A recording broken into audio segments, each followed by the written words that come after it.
Hey everybody, Andrew back for another Barista Basics video. Now before I get into today's video, of course, I need to make my disclaimer that any opinions stated in my videos are my own.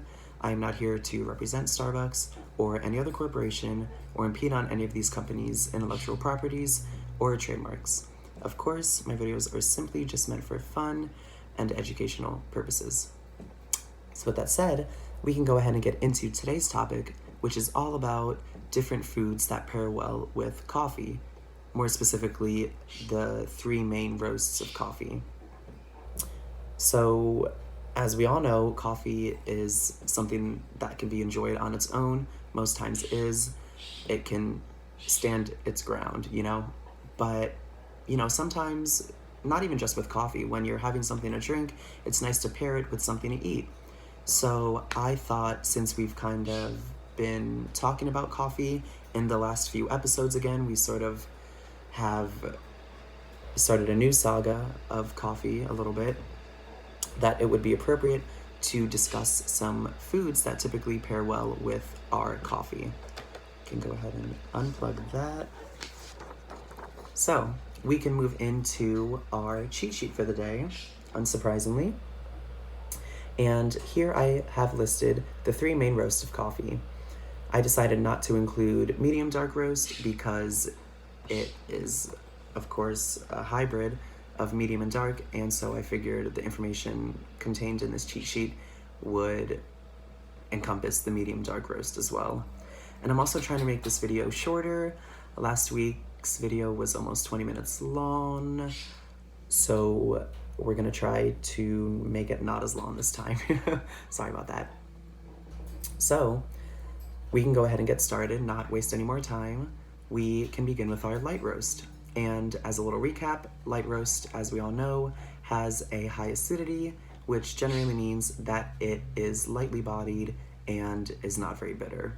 It is definitely the sweetest of the three roasts here.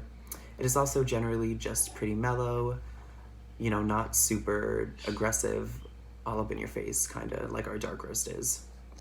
So some of the flavor notes that you'll typically find in a light roast include notes of floral, perhaps, on occasion, or citrus, berries, fruit.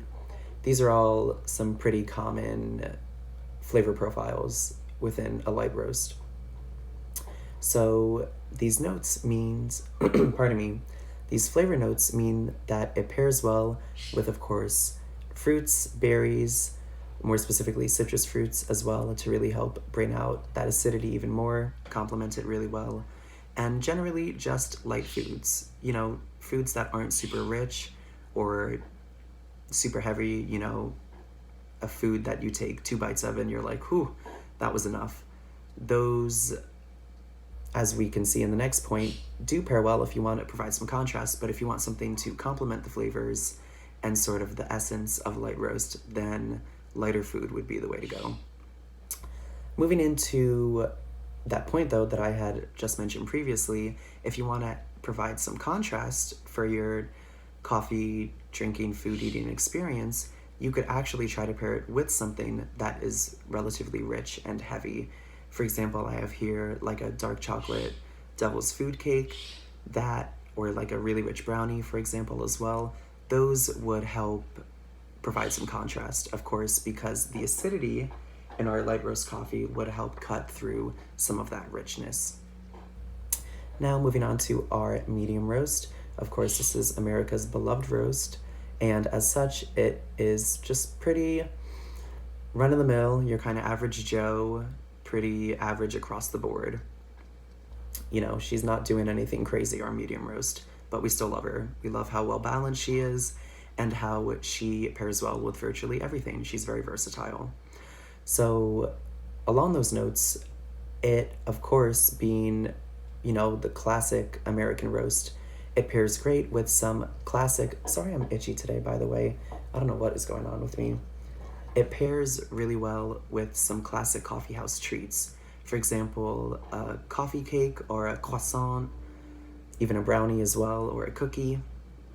Biscotti as well would pair really well with a medium roast.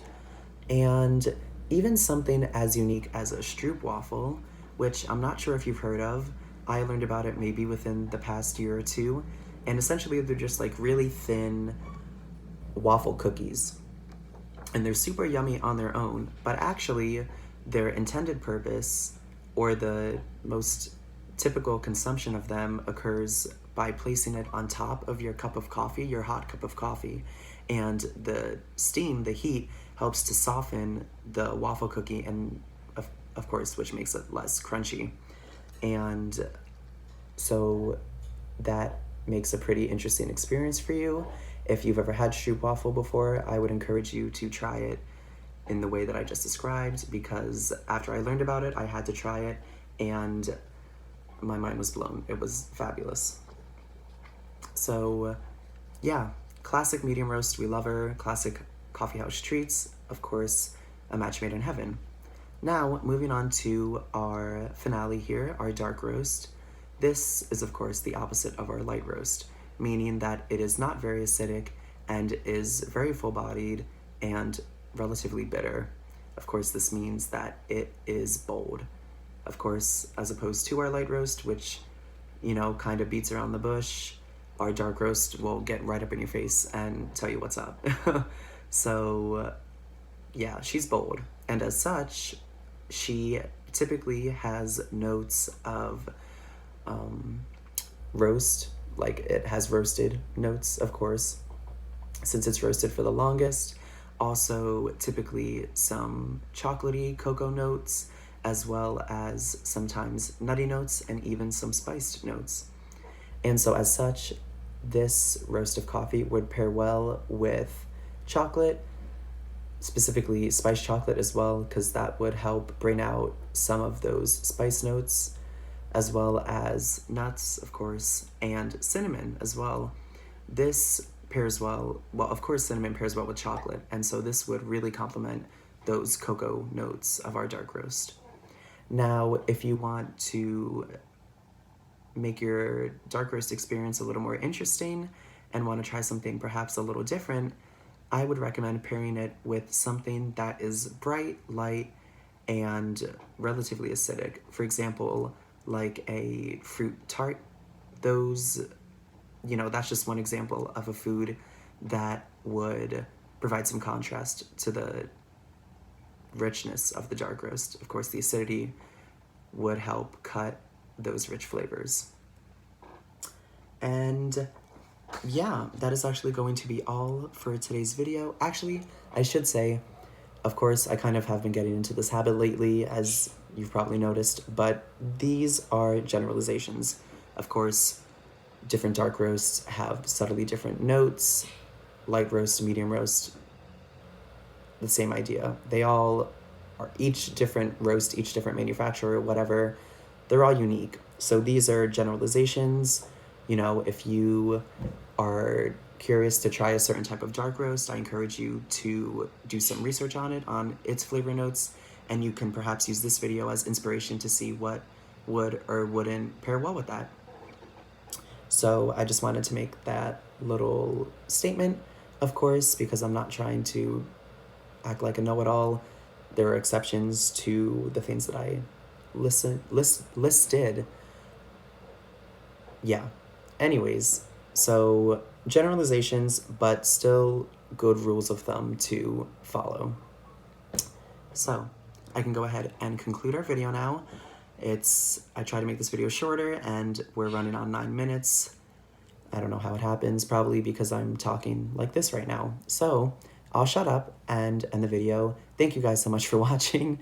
I hope that you guys enjoyed the video, of course. I hope that you learned something interesting. I hope that maybe this encourages you to try a unique coffee food pairing that you hadn't thought of before, or just encourages you to get out and, you know, hit up a coffee house, have a nice cup of joe, and a little treat. Yeah, so I hope that it inspires you guys to do that. I also hope that you're having a great 2020. I hope you had a great February. It's March now. We're already almost a quarter of the way through 2020, which is crazy. But anyways, I hope that recently things have been going well for you, and I thank you guys so much for checking the video out, and I'll see you guys next week. Thank you.